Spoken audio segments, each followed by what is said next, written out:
ऋषि भाई, स्वागत है आपका इस पॉडकास्ट में। तो हम जानेंगे आपकी स्टोरी, कैसे आप आईआईटी करके कनाडा में मॉन्ट्रियल में आप आए और आपने स्कॉलरशिप भी ली। आप स्कॉलरशिप पे आए हैं और आप स्कॉलरशिप से पढ़ रहे हैं। तो हम आपकी पूरी जर्नी कवर करेंगे। तो आप स्टार्ट कीजिए अपने आप को इंट्रोड्यूस करके। पहले तो संदीप भाई बहुत बहुत शुक्रिया मेरे को पॉडकास्ट में इनवाइट करने के लिए। तो जैसे आपने इंट्रोड्यूस किया, मेरा नाम रुशिल है। मैं भारत में चंडीगढ़ से हूँ और यहाँ पर अभी मॉन्ट्रियल में यूनिवर्सिटी ऑफ मॉन्ट्रियल में अपनी मास्टर्स की पढ़ाई कर रहा हूँ कंप्यूटर साइंस में। और मेरा स्पेशलाइजेशन आर्टिफिशियल इंटेलिजेंस में है। इससे पहले मैंने अपना अंडर ग्रेजुएट आईआईटी दिल्ली से करा है और उसके बाद मैंने 2 साल जॉब करा इंडस्ट्री में। और फिर एक डिसीजन लिया कि हाँ, मैं यहाँ पर अपनी आगे की पढ़ाई के लिए आना चाहता हूँ। तो बस इसलिए यहाँ पर मैं हाजिर हूँ और इसके आगे भी देखते हैं। मेरा आगे शायद पढ़ने का मन है, पर उसके बारे में अभी देखेंगे। अच्छा, तो आर्टिफिशियल इंटेलिजेंस में आप अपनी मास्टर्स कर रहे हैं। तो जी ये हाँ। जो मतलब क्या स्पेसिफिक कोई आर्टिफिशियल इंटेलिजेंस में स्पेसिफिक चीज़ पे फोकस कर रहे हैं, या फिर जेनरिक आर्टिफिशियल इंटेलिजेंस का? आप कोई अगर इसको थोड़ा एक्सप्लेन कर सकें तो। तो जो यहाँ पर प्रोग्राम है, this masters in computer science, जिसका स्पेशलाइजेशन एआई में है, इसके अंदर बहुत फ्लेक्सिबिलिटी रहता है फॉर द स्टूडेंट कि उसका जो भी इंटरेस्ट है, let's say with in artificial intelligence बहुत सारा सब डोमेन्स होता है। Like for example, there is computer vision, there is natural language processing, then there'll be people who will be interested in audio, speech. So you can basically choose which area you want to emphasize on. Like for example, my masters is a more thesis based masters, and mera interest was towards the foundation models. That's the recent trend, and how do we apply it in the domain of science. So that is what my thesis is towards. But as regards to the coursework, I of course did it as a breadth of different topics, because the focus is not just to increase knowledge in a specific area, but to have like a more fundamental knowledge base, so that you can generally reason better and do better AI research, because it is also very interconnected in nature. Like there is a lot of inflows of idea from different subdomains into other domains. So nothing like exists in isolation. So having a fundamental knowledge base spread across all the areas is very important. Right right. So like आप जैसे thesis आपके specific में क्या बोला आपने, किस specific domain में कर रहे हैं? तो मेरा थीसिस है कि हम लार्ज लैंग्वेज मॉडल्स के थ्रू हम्म। एक्टिव लर्निंग का प्रोसेस करना चाहते हैं। और ये एक्टिव लर्निंग का प्रोसेस फिर फर्दर डाउनस्ट्रीम आप किसी भी एप्लीकेशन में यूज कर सकते हो। फॉर एग्जांपल, एक एप्लीकेशन हो सकता है कि आपको जेनेटिक पर्टर्बेशन करना है, तो उसके एक्सपेरिमेंट्स आपको प्लान करने हैं कि for example, which genes do I really want to perturb so that I receive the desired biological outcome. तो उस तरह के एक्सपेरिमेंट्स को प्लान करने के लिए क्या हम लोग जो एक्टिव लर्निंग का प्रोसेस है वो लार्ज लैंग्वेज मॉडल्स के थ्रू कर सकते हैं या नहीं। तो that is the central question I am trying to answer. अच्छा, तो उसके बाद पीएचडी भी करनी है इसमें? काफ़ी। I mean, PhD, yes, because it sounds like the obvious next step, and like research is something which I'm definitely attracted towards, and I see it as a career option. So, so yeah, I mean, you're right, but I would just leave it at a speculation for now that I want to continue for a PhD or ये जो ऐसी बातें हैं ना कि PhD भी करनी है स्पेसिफिक डोमेन में, ये आईआईटी के बच्चे ही कर सकते हैं सिर्फ, आई गेस। not. चलो, स्ट्रगल्स की बात करते हैं। कैसे, जैसे आजकल बहुत मुश्किल है आईआईटी में एडमिशन होना। तो आपके कैसे एक तो स्टेप बाय स्टेप बताइए कि आपने कैसे किया, ताकि लोग इंस्पायर हो सकें और वो भी मेहनत करके आईआईटी क्लियर कर सकते हैं। अब तो आईआईटी भी काफ़ी एक्सपैंड कर रहे हैं, काफ़ी खुल रहे हैं। I think in middle east में भी एक आईआईटी खुलने की बात चल रही है। तो Correct. कैसे लोग, मतलब आप अपना बताइए, आप अपनी लाइफ जर्नी के कैसे आईआईटी में आपका सिलेक्शन हुआ, ऑल इंडिया रैंक क्या था, और कोचिंग वगैरह ऐसी सारी शेयर करें बातें जो लोगों के लिए हेल्पफुल हो। ठीक है, तो इसका शुरू करते हैं from the class 9th onwards. तो मैंने अपना कोचिंग स्टार्ट किया था फिटजी चंडीगढ़ से ही, like in my home town itself, from class 9। तो पहले 2 साल कोटा नहीं मेरा गए? कोटा नहीं गए? uh, I mean, Kota is like the hot spot. Like everybody knows about Kota as the capital for coaching. But nahi, I mean, I am not a Kota byproduct. So I am different. Yes. आजकल आजकल काफ़ी IIT के लोगों को तो पता ही है, लेकिन जनरल लोगों को भी काफ़ी पता चल गया बिकॉज ऑफ कोटा फैक्ट्री जो एक सीरीज़ है, right?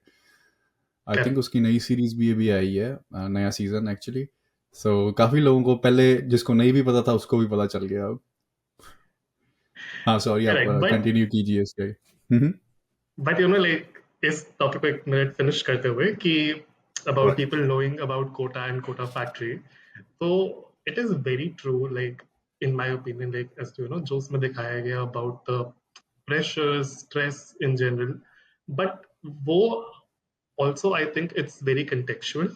So considering that as a universal representation of JEE का तैयारी is probably not right, because the story I'm going to tell you for myself, it's very different from what people have seen in Kota factory, so it might just seem contradictory, but bear with me. So oh. coming back to my story, so I joined in Fitji Chandigarh in class 9. So the first 2 years, class 9th and 10th, was more directed towards the national scholarship exam, which is the National Talent Search Examination, that's conducted by NCRT and I think the government of India. So it's abbreviated as NTSE, through which it's very famous. So the first 2 years were targeted towards coaching for that. But Fiji, like, it goes a bit beyond the syllabus that's covered in our regular textbooks. So it forms a very good knowledge base, or you can say a foundation for the further classes. So that's why after class 10th, I also continued for next 2 years in Fiji itself for my class 11th and 12th. So at that point in Chandigarh, there was, this rule that we cannot, the coaching institutes cannot operate classes during the school hours, because a lot of students were like attending just the coaching institutes and the schools were just going empty. So fake that was admissions a कराते थे, मेरे time पे भी ऐसी था, fake exactly. Admissions कराते थे then. या So हाँ, फेक एडमिशंस कह लो या इसे डमी एडमिशंस कह लो कि डमी, उस दैट्स द तरह से, करेक्ट वर्ड। करेक्ट, तो वो बहुत चल रहा था. So we had this special arrangement. Like I used to go to one of the schools in Sector 26 in Chandigarh. तो वहाँ पे Fitji had this special collaboration जहाँ पे उनके teachers were also enrolled as faculties in the school, and we used to learn the school traditional subjects as well. Plus, we used to get our coaching classes as well, because it was as though the teachers were a part of the school. So that was the whole setup which I followed for 11th and 12th. So it was like all 5 day a week. We used to go to school like from morning till afternoon. And then there used to be sometimes beat out sessions, which we used to go again to Fiji centers. So it was a very, a tedious process, I would say. But at the same time, it was very enjoyable for me, particularly. Like we had a very small batch of roughly 14 students, and we had such good bonding amongst ourselves. Like, as compared to how we see in Kota factory, like people are just so stressed all the time about studying. They're like 14 hours, 16 hours into their books, not doing anything, just considering going out as wastage of time and stuff. But we, like the 14 of us, we used to hang out, like go out to play, go out to roam about in Chandigarh, have spend some time with the teachers, have a lot of, we used to have pizza parties at school. So it was a very different and enjoyable 2 years for me. Although yes, we put in like a crazy amount of hours studying, Kabhi it was, like we're studying for 8 hours, 10 hours a day or so. But it never felt like a burden in a longer sense, because it always used to be, mixed with कि हम मजे भी कर रहे हैं, चाहे वो family के साथ हो, फ्रेंड्स के साथ हो. तो इसीलिए मेरा experience had been quite difficult. Sorry, sorry. Easy. I would say it's not difficult, it's easy Fun. actually. Yeah. So So basically you mean to say कि yeah, आपकी कंपनी ऐसी थी, इस वजह से आपका बेटर टाइम निकला. Is that true? correct. Company वैसी थी बिकॉज वहां से एक आपको एक सेंस ऑफ मोटिवेशन मिलता है एंड एक सेंस ऑफ इंस्पिरेशन भी मिलता है कि it's not just about putting in 14 hours into the books. It's just about putting those quality hours where you are actually invested in doing the work and also taking adequate breaks so that अपने दिमाग को वो rest भी मिल सके to Refresh. Process things and to refresh and to rejuvenate उस तरह से. लाइक एनी अदर मशीन उसको रेस्ट चाहिए, एनी मशीन को रेस्ट चाहिए बीच में, नहीं तो वो गर्म हो जाती है and then it doesn't work, like खराब भी हो सकती है. सो सिमिलरली हमारा एग्जैक्टली. ब्रेन भी वैसे ही है. So we need some rest to digest जो हमने पढ़ा. एंड उसके बाद देन वी जब हम दोबारा पढ़ना शुरू करते हैं वो इट गेट्स इट मतलब हमको अच्छे से ज़्यादा याद होता है और ज़्यादा मेमोराइज होता है, राइट? एंड समझ भी करेक्ट. और बेहतरीन तरह से आता है. करेक्ट. तो अभी skipping on to like the final leg of things. तो हम्म. सब तैयारी किया, 2 साल everything happened. So then when I got into IIT Delhi, so there were 2 exams at that time. And in fact, there are 2 exams currently as well. But so we had JEE Mains and JEE Advanced, and both of them used to be written examinations, and physically you need to be present there to write the exams. Now what the pattern has changed, I suppose. People are having the exams online. But if I talk about my time, it was still in person and you had to like do it a written exam. And I तो scored IIT exam you're saying, sorry, you're saying IIT exam yeah, अब online हो गया? Oh, okay, that's correct. news for So me. there have been multiple changes actually. So JEE Mains ka exam Hmm. is online abhi, and there are also multiple attempts given to students. I don't know the exact number कि कितना attempts मिलता है student को, but हमारे time पे there used to be एक single attempt for JEE Mains and एक single attempt for JEE Advanced. So we never got that, um, fortune or luck to be more secure. हमारे पास एक shot था, it was either take it or miss it. Hmm. So yeah. मेरा And हाँ, नेफ्यू है वो भी आई. हम्म. sorry, please continue. तो मैं कह रहा था मेरा नेफ्यू है वो भी चंडीगढ़ में ही, आई डोंट नो कौन सा इंस्टीट्यूशन है, वहाँ से तैयारी कर रहा है आईआईटी. बहुत स्ट्रेस्ड है, पूरा दिन पढ़ता रहता है, पूरा दिन पढ़ता रहता है, कुछ और नहीं करता. सो आई थिंक अगर if you give like step by step points कि उनको क्या करना चाहिए, तो उनको जो अभी प्रिपेयर कर रहे हैं आईआईटी के लिए, सो आई थिंक क्योंकि you already did it right, जो कर चुका होता है वो ज़्यादा अच्छे से बता सकता है, लेकिन जो उस टाइम में वो कर रहा होता है मतलब उसको समझ नहीं आता कि क्या करना चाहिए. So if you can like what ever you said उसको डिवाइड करके लाइक स्मॉल स्मॉल पॉइंट्स में बता दो, बेबी स्टेप्स जो वो कर सकें एवरी सिंगल डे एंड वो अप्लाई कर सकें, सो वो बहुत अच्छा होगा. Okay. So,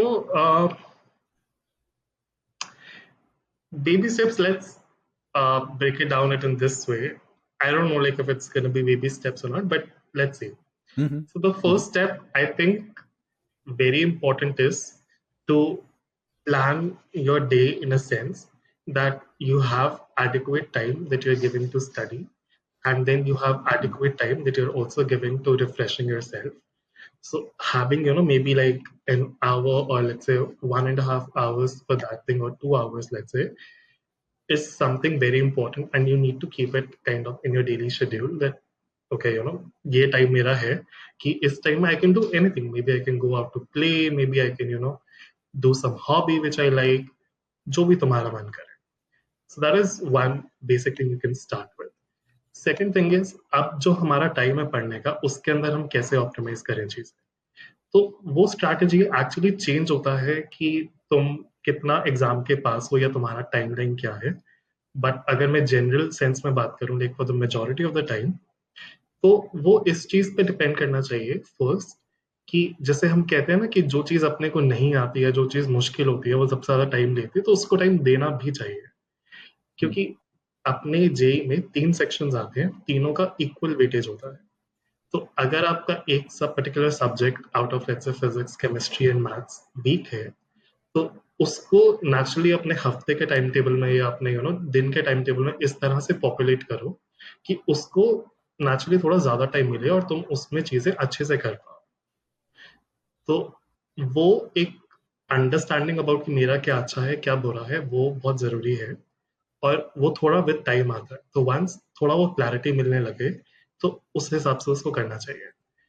इसमें सेकंड पॉइंट ये आता है कि within a subject as well there can be particular topics you're strong with and there are particular topics you're not strong with, तो उसको उसी हिसाब से टाइम एलोकेट करना चाहिए।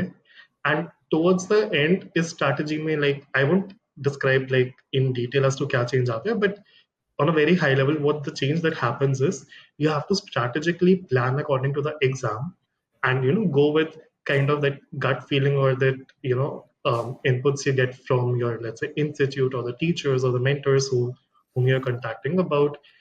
There are some topics which are naturally more important from the exam perspective and some are not. So towards the end, you need to actually capitalize on your time and focus more on topics, that's kind of important from the exam perspective. तो वो थोड़ा change आता है towards the and, but शुरू में of course you need to bring everything together and take it forward. तो वो रहता है। एंड उसके बाद द थर्ड एक पॉइंट जो मैं बोलूंगा to have a good preparation is to balance out between learning theory and solving problems.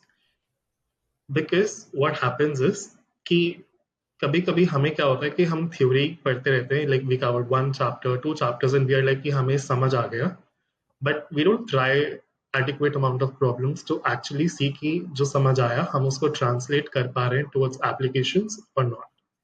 तो एक वो राइट बैलेंस बना के रखना कि तुम कुछ प्रॉब्लम्स भी सॉल्व करो फॉर द थ्योरी, एंड जो तुम प्रॉब्लम सॉल्व कर रहे हो उसके लिए एडिक्वेट थ्योरी भी पढ़ो। Because kabhi kabhi, when you're in that streak that, oh, like only solving problems is just gonna give me practice, या उसी से मेरा speed बनेगा, वो सब वो सही है, speed बनेगा, तुम्हें tricks पता चलेंगे, वो होगा, but at the end it's not just about the tricks। तुम्हारे को उतना वो knowledge भी होना चाहिए कि let's say if the trick fails, तो तुम वो question थ्रू सीधा रूट भी आंसर कर पाओ कि कि कैसे करना है वो question, the first principles of the thing। तो वो एक मुझे लगता है कि दोनों का एक एडिक्वेट बैलेंस बना के चलना चाहिए, जो कि बहुत बारी मिसिंग होता So basically, if I rephrase all the points, first is you need है। to plan your day. You have correct. to divide the day, like किस टाइम पे पढ़ना है and किस टाइम पे enjoy करना है. So पहले से सुबह उठते हैं, first thing you do is journal and make a plan कि क्या करना है दिन में. For example के like you study for like maybe I'm just saying 8 hours, then like 2 hours you need to go out in the nature, play something, friends के साथ time spend करो, कोई entertainment देख लो. So second point ये हो गया, right?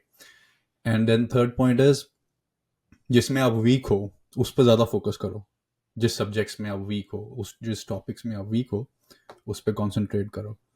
And the last thing you said के सिर्फ पढ़ो नहीं. अगर ऐसे कॉन्सेप्ट तुम्हें क्लियर है इसका मतलब ये नहीं कि तुम you can solve it. You need to like pen down and solve करके देखो खुद के ये मतलब तुम्हें सिर्फ पढ़ने पे आया या like you can even solve भी कर सकते हो या नहीं. Right. Correct. In summarize what and you said. Now that you are rephrasing, I just kind of got reminded of one last point I would like to add to this। It is also that during the course of 2 years जब तुम चीजें पढ़ रहे होते हो, never keep a backlog। That's what I would say। Like this whole fourth point is about never keep a backlog। Usually backlog आता है तब जब हम एक चीज में बहुत ज्यादा interested and we are like हम हफ्ते में से लेट्स से 3 दिन या 4 दिन वही सब्जेक्ट पढ़ रहे हैं, और जो बाकी सब्जेक्ट का हमने कंटेंट कवर करा थ्रू और क्लासेस या थ्रू लेट्स से जहाँ पे भी आप ऑनलाइन वीडियोस देख रहे हो या जो भी कर रहे हो, तो वो छूट जाता है वो पार्ट कि क्योंकि उसको तुम ब्रश अप करना, रिवाइज करना या सॉल्व करना वो नहीं लोग करते। तो वो बैकलॉग ना वो कभी क्लियर आउट नहीं होता, because it always just gets exponentially वो एक्यूमुलेट होता रहेगा। तो इसीलिए the fourth point is no backlogs, equally time दो, और जो भी पड़ा है उसको साथ के साथ खत्म करो, दैट्स इट। या सो बेसिकली मैं थोड़ा स्पिरिचुअलिटी की तरफ भी हूँ, तो मैं ये भी एक ऐड करना चाहूँगा इस पॉइंट के, मेडिटेट करो, उससे भी जो ब्रेन है करेक्ट। रिफ्रेश होता है and you feel better. Breath work करो, ब्रेथ वर्क बहुत इंपॉर्टेंट है, जैसे हमारे प्राणायाम हैं, डिफरेंट टाइप्स के प्राणायाम होते हैं, हमारे ऋषियों ने इतनी देर से पुराने डिस्कवर किए हुए हैं। um, और हमें पता है उसके साइंटिफिक बेनिफिट्स हैं, तो डू दैट एज वेल। उससे काफ़ी फ़र्क पड़ता है, मैं भी करता हूँ रोज़ and it really helps. Plus I think sleep भी है, sleep matters as well. So you need, जो तुमने पढ़ा है दिन में, तो तुम्हारा जो ब्रेन टायर्ड हो जाता है, so it need some rest. जब हम तुम अगर जैसे तुम नहा अगर if you don't sleep then जो तुमने पढ़ा है वो स्टोर भी नहीं होती मेमोरी में, राइट? न्यूरॉन्स नहीं बनते new. And I think diet also plays a crucial role. Nutrition अच्छा होगा तो तुम में एनर्जी ज़्यादा होगी, तुम ज़्यादा पढ़ सकते हो, और तुम ज़्यादा देर तक एनर्जेटिक रह सकते हो, राइट? करेक्ट। तो ये तो हो गया। तो उसके बाद हम आगे स्टेप चलते हैं, आईआईटी की बात होगी। तो आईआईटी में कैसा था? तो मतलब बेसिकली जो कोटा फैक्ट्री में दिखाया, जो देख के लोग बहुत डीमोटिवेट हो रहे हैं, आपने बिल्कुल उल्टा बताया उसके, you enjoyed. Exactly, so so that is what मैंने ये शुरू में डिस्क्लेमर दिया था कि कि हाँ, people might find this contradictory, but it is what it is. या so that's what I am saying कि उससे डीमोटिवेट हुए जो बच्चा करने चाहते थे, उनका माइंडसेट वैसे ही हो गया कि इट्स वेरी डिफिकल्ट ये वगैरह, तो उनका माइंडसेट वैसे बन गया। But after listening to you, जो लोग हैं they will be like motivated, और they will have a positive outlook of spending this time. कैसे इंजॉय करें टाइम, साथ साथ पढ़े भी और इंजॉय भी करें, बैलेंस कैसे लेके आए वो अपनी लाइफ में। वो जो ईयर्स होते हैं वो मिस कर देते हैं बिल्कुल लाइफ से, राइट? वो सिर्फ करेक्ट। उसमें पढ़ाई में डूब जाते हैं। सो ये उनको मौका देगा कि नहीं, you need to enjoy as well. अपना रैंक बताइए ताकि लोग और मोटिवेट हो सके, कि सुन के अगर एंजॉय तो भी किया, पढ़े पढ़े भी, और लाइक रैंक भी अच्छा आया, like they will be like तो मेरा जेई मेंस में ऑल इंडिया रैंक 39 था, विच इज द ये एंजॉय फर्स्ट करके। एग्जाम। करेक्ट, एंजॉय करने के बाद तो I think the first person in Tri-City. I think I was the first in Tri-City is basically Chandigarh, Mohali and Panchkula back in India. So yeah, तो मैं first था Tri-City में, like with AIR 39, and then उसके बाद for the second exam the JEE Advanced मेरा rank was 358, तो उससे I all went India rank. with all India rank 358, और मेरे को उससे IIT दिल्ली में इलेक्ट्रिकल इंजीनियरिंग मिला था, so I started with electrical engineering at IIT Delhi. But then, towards the end of the first year, I had this opportunity to change my department based on मेरा academic performance. तो मैंने उस time पे electrical engineering से change करके I switched to computer science. तो finally I graduated with a computer science का BTech. Just for reference, ये बताइए कि कितने लोग एग्जाम देते हैं? I think it's in double digit of lakhs of people that give the exam for the first million, level, like and more? I think for the second level it is still in lakhs, but yeah, I think it's a bit filtered out. So like millions of people give this exam, and आपका rank आया 358। Yes. Amazing. ये enjoy करके ऐसे rank आते हैं, सुन लो। अगर आप पढ़ते रहोगे फिर नहीं ये रैंक मिलेंगे आपको, तो एंजॉय करना सीखो साथ पढ़ने के साथ साथ। ठीक है, Correct. तो हाँ, उसके बाद आईआईटी कैसा था? आईआईटी दिल्ली कैसा था? कैसा उसमें आप सारे पढ़ाकू बच्चे होते हैं, जैसे हमारे तो जो नहीं आईआईटी से पढ़ा उसके दिमाग में होता है सारे पढ़ाकू बच्चे होते हैं, बस पढ़ते रहते हैं पूरा टाइम ही, और बस यही यही है हमारे दिमाग में। ये सच्चाई है या नहीं? uh, मेरे को अगर आप पूछो सच्ची में तो मैं शायद इससे अग्री नहीं करूंगा कि आईआईटी में सिर्फ से पढ़ाई नहीं होता है। मैं उसको शायद इस तरह से रिफ्रेज करूंगा कि जो लोग आईआईटी में आ रहे हैं, ठीक है, वो एक मिनिमम एप्टीट्यूड और एक मिनिमम कैलिबर के साथ आ रहे हैं, ठीक है। उसके बाद जब वो वहां पर एंटर कर गए, उसके बाद there is a lot of opportunities that open for them to try out many different things. Like for example, IIT Delhi के अंदर ही there is this whole cultural clubs which is about there is dance, there is drama, somebody who wants to do some artistic stuff like poetry is also there. There is Hindi literature club as well. There's English literature club as well. Then there is about social entrepreneurship, like if people want to indulge in that or learn about that. Then there is a whole lot of sports um, stadiums or fields or opportunities that are there for you. So I think it's just a whole open ground for you, and you can just experiment and try different things because 12th we are kind of in that limited constraint zone. We are not exposed to that much of plethora. But जब हम IIT में आते हैं तो I think because you come with a certain decent caliber, तो mindset, तुम बहुत caliber and easily mindset. explore कर सकते हो या राइट। तो सिर्फ पढ़ ठीक है। तो लॉन्ग स्टोरी शॉर्ट बच्चे सिर्फ पढ़ते नहीं है, बच्चे बहुत कुछ करते हैं एंड वो ग्रेजुएशन के बाद भी दिखता है। जैसे there are people who have gone into stand up comedies, लोग और भी डिफरेंट डिफरेंट प्रोफेशंस में गए, क्रिएटिव प्रोफेशंस में लोग गए हैं। तो या it's just all spread over. Okay. तो फिर उसके बाद यहाँ पे कैसे, लाइक कनाडा में कैसे मूव हुए? तो मेरा 4 साल के आईआईटी में से like I found this thing that I was more interested in research. मुझे उस चीज में ज्यादा मजा आता था, so I wanted to go ahead for higher education ताकि I could learn more and eventually have a career in research. तो मेरा रेजोल्यूशन था कि मुझे शुरू से ही पीएचडी करना था, like right after my undergrad.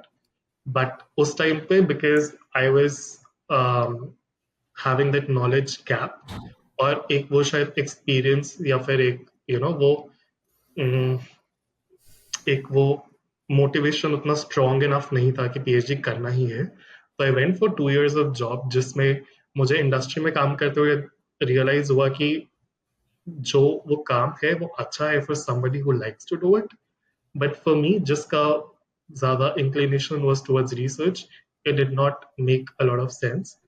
तो इसलिए after 2 years of working there, I finally decided कि let's start with a master's first, and फिर master's के बाद then we'll see like where we land up for PhD or let's say for the job after that. So, ये था कि about why I wanted to do a master's.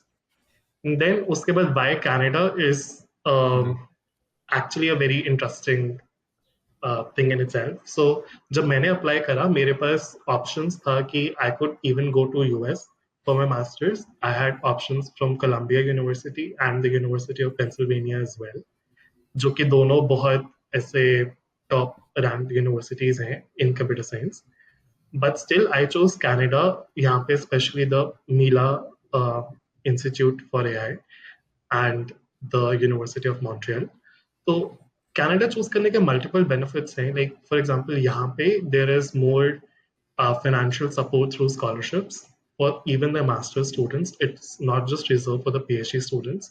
And also यहाँ पे there is the quality of education is not that low. It's very good. So, and it's very cheap as well as compared to, let's say, if I was comparing Columbia or University of Pennsylvania. To give you ballpark figures, if I would have, let's say, went to Columbia University to do my master's, it would have costed me more than 1 crore of Indian rupees over the whole period of 2 years, including every cost. But the similar thing in Canada and in Montreal specifically would just cost me even less than half of it. तो so उतना around 50 difference आता lakhs। है। Exactly exactly. तो उतना difference आता है and that too with not that much loss in quality. In fact, I won't say there is any loss in quality. So okay, इसीलिए so Canada was the obvious choice. क्या कोई scholarship भी मिलती है? तो scholarships इसमें दो तरह की बिकॉज होती है। 50 lakhs is still very expensive, right? Correct.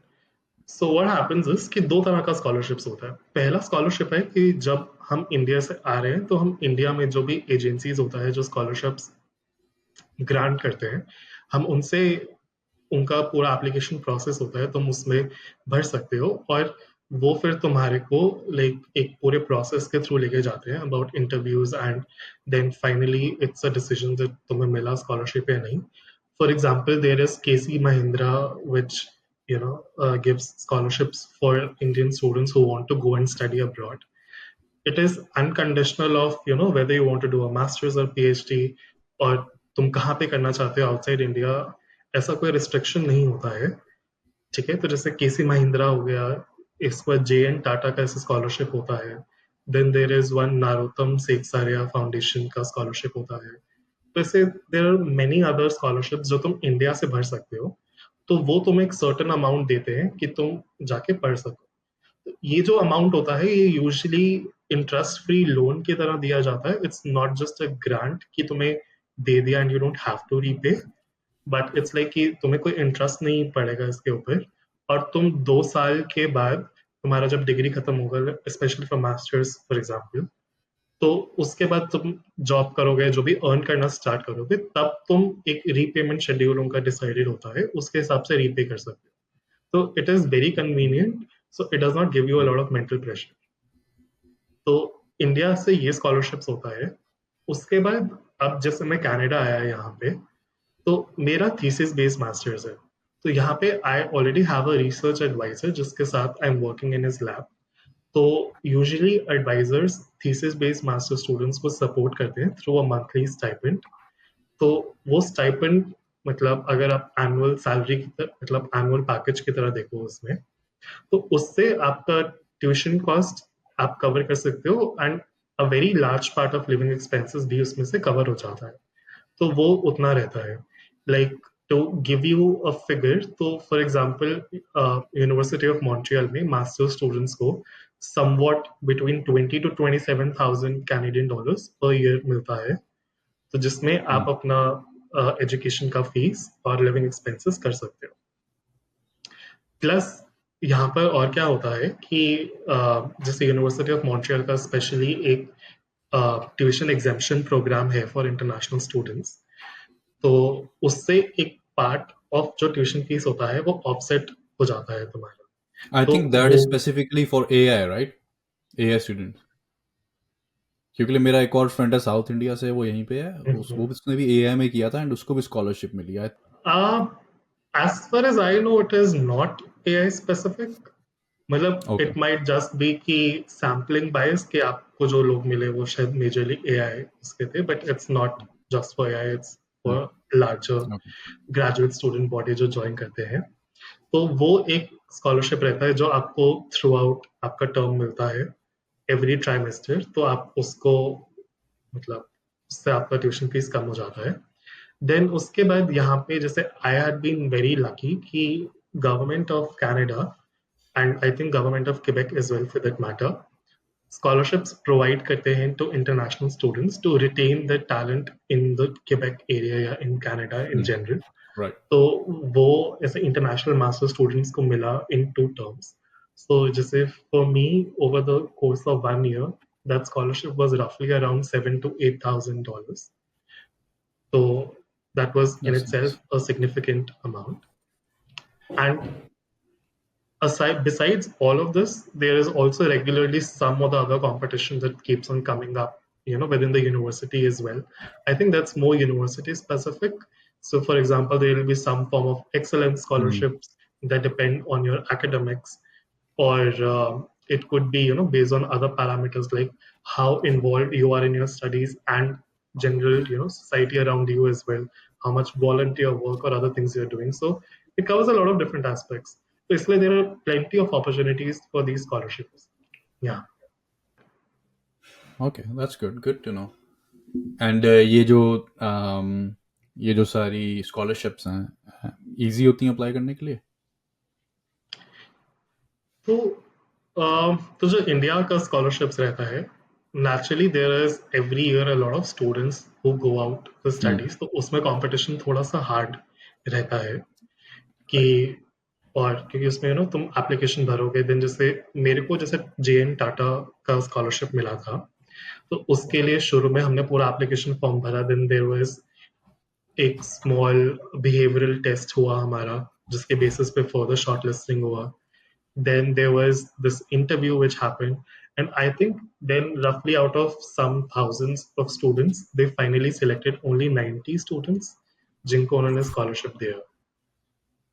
तो उस स्केल पे कंपटीशन रहता है back in India. That's big, that's big.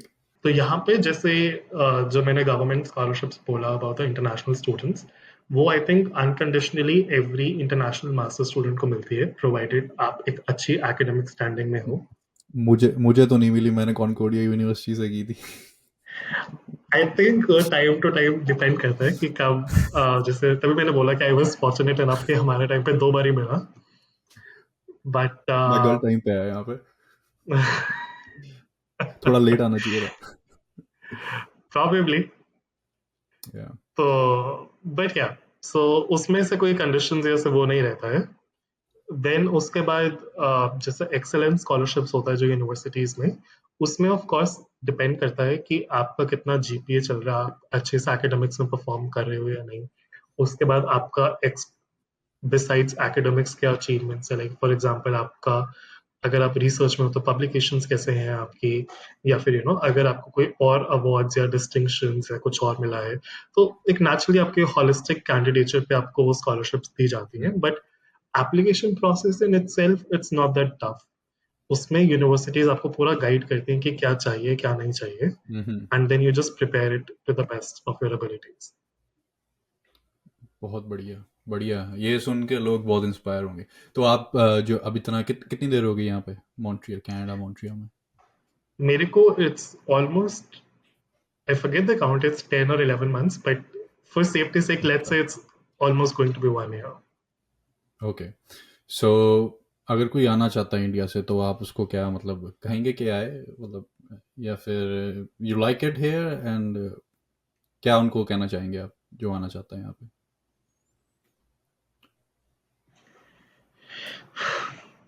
So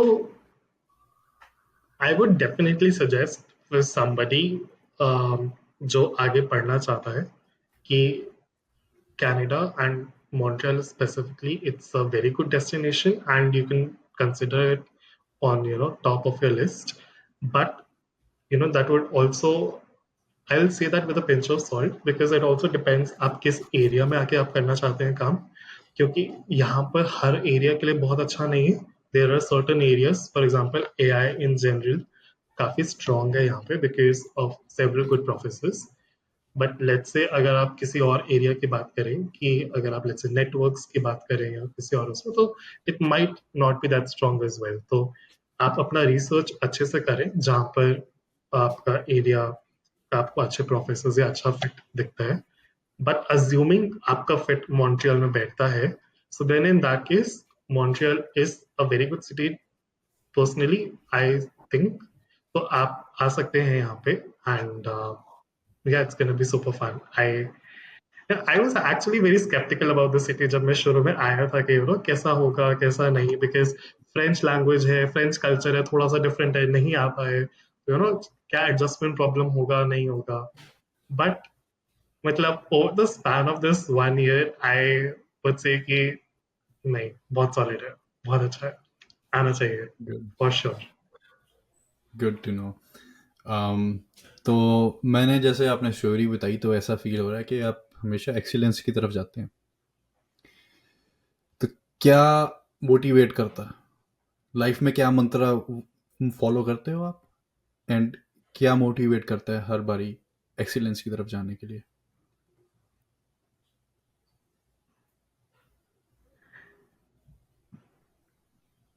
you know deep मैं क्वेश्चन इसको है। शायद इस तरह से, ये एक्चुअली बहुत डीप क्वेश्चन है कि यू नो बिकॉज कभी कभी ऐसे बहुत ही यू नो इतने अच्छे सुंदर शब्दों में फ्रेज नहीं होता कि ये मेरा मंत्रा है. It's always, like a muddled cloud of different different things which you kind of subconscious really mind like. में रहता है, मतलब कभी ऐसे सोचा नहीं Correct. होता, सबकॉन्शियस माइंड में चीजें रहती है, but if you think about it तो फिर पता लगता है हाँ बस this Yeah. Is the one. तो मुझे बेसिकली ऐसा लगता है कि जो चीज मेरे को ड्राइव करता है towards doing the best in these things is a mixture of two things, especially. First is key for the privileges that I have been through, like, like being in IIT, or receiving education, receiving from the top places, receiving scholarships to do my studies. So it also comes as a natural responsibility that I want to have a great impact and leave, that thing behind me, that I did something that was impactful and that continues to impact people. तो वो एक impact factor रहता है which really like drives me and motivates me to do stuff. Second जो factor है which is very important is कि to also understand कि हमारा skill set या हमारा abilities इस उसमें है. तो that will actually help to decide कि किस path के through आप वो impact कर सकते हो, because for creating a particular form of impact there can be a lot of different parts. Like अगर कोई let's say Indian उसमें in general wants to bring about a good change or a good impact in India in general, so people can do like groundwork, field works. Then there are people who are academics. Then there are people who do a lot of different fields. But just say for me, my skill set probably belongs more to research and academia stuff. So मैं वहाँ पे एक impact form कर सकता हूँ. तो गोल शायद वैसे ही वो एक इम्पैक्ट क्रिएट करना, और वही शायद मंत्रा है कि कि कैसे तुम स्ट्राइव कर सकते हो कि एक तुम्हारा इम्पैक्ट हो. लोग उसको शायद फेम के उससे भी देख सकते हैं, बट फेम से ज्यादा जरूरी है कि वो एक कुछ टैंजिबल आउटपुट ला पाए देन जस्ट कि तुम सिर्फ फेमस हो जाओ फॉर समथिंग. तो I think that is it. I mean, I'm more or like rambling about different stuff, but I think in short, if I have to say, it's just about impact and your skill set. या सरल शब्दों में ही कह सकते हैं, जैसे हमको बचपन से बोलते हैं कि दुनिया में तो आए हो लेकिन जब तुम जाओ तो कुछ ऐसा छोड़ के जाओ ताकि जो दुनिया है वो जब तुम आए थे उससे बेटर बन जाए. Correct, correct. That's beautiful, that's beautiful, that's beautiful. Nice, बढ़िया. और आप कुछ और लास्ट कोई लाइन कुछ कहना चाहते हैं ताकि लोग मोटिवेट हों जो आईआईटी की स्टडीज़ कर रहे हैं अभी, या फिर यहाँ पे आना चाहते हैं, कुछ ऐसा कहना चाहेंगे आप? Um, मैं सिर्फ एक चीज बोलूंगा यहाँ पे कि आईआईटीज के साथ ना, अगर आप नॉर्मल पब्लिक में जाके पूछो तो एक परसेप्शन रहता है कि आईआईटी में गया है 1 करोड़ का पैकेज लगेगा या इतने का वो लगेगा, है ना. हमेशा एक वो पूरा पर्सपेक्टिव रहता है about IITs, that the end goal is probably to have a good enough job जहाँ पे तुम्हारा एकदम मस्त बढ़िया सा पैकेज हो, ताकि यू कैन, मतलब, अगर इफ आई से जैसे वो bluntly just flaunt about it, आप उसके बारे में फ्लॉन्ट कर ए, सको कि हाँ मेरा इतना पैकेज है. ए, एक चीज ऐड करना चाहूंगा यहाँ पे, जैसे वो मीम नहीं आती, हाँ, गवर्नमेंट जॉब होती है तो सारी लड़कियां आ जाती शादी करने के लिए, राइट? वैसे आईआईटी का भी सेम, आईआईटी में पढ़ता है बस, फिर सेट है बंदा, फिर करेक्ट, तो. एग्जैक्टली यही है कि आईआईटी में है तो सेट है बंदा. तो which is right in its own terms. Set का मतलब यहाँ पर ये है कि तुम्हारे पास एक एक वो सिक्योरिटी है कि तुम एक अच्छी जगह से आए हो, you have had such good credentials, तो तुम्हारे पास टू एक्सपेरिमेंट या to do actually what you like बहुत सारी अपॉर्चुनिटीज है. Because if it does not work out, so for the fallback, IIT Delhi is going to help you, or let's say any IIT you're in, it's going to help you fall hmm. back on something which is very good. So the only thing I would say is not just limit yourself कि मुझे वो 1 करोड़ का package है वो लगाना है. अगर 2 million research का लगा लो. कमाना है तो भैया, मतलब अगर पढ़ने का मन है, अगर वो चीजें अच्छी लगती है, अगर कुछ अनकन्वेंशनल भी अच्छा लगता है, तो हंड्रेड हम्म. परसेंट ट्राई करना चाहिए. You should definitely go for it. just never be scared ki, if it doesn't work out, so then what's gonna happen? Your IIT degree, your IIT brand behind you is gonna help you rebound in case a rebound is required.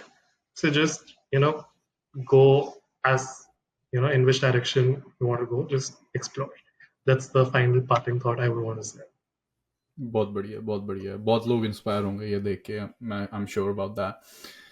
तो बहुत बहुत धन्यवाद आपका, आप आ जाए हमारे show पे, अच्छा लगा, लोग भी काफ़ी कुछ सीखे इससे।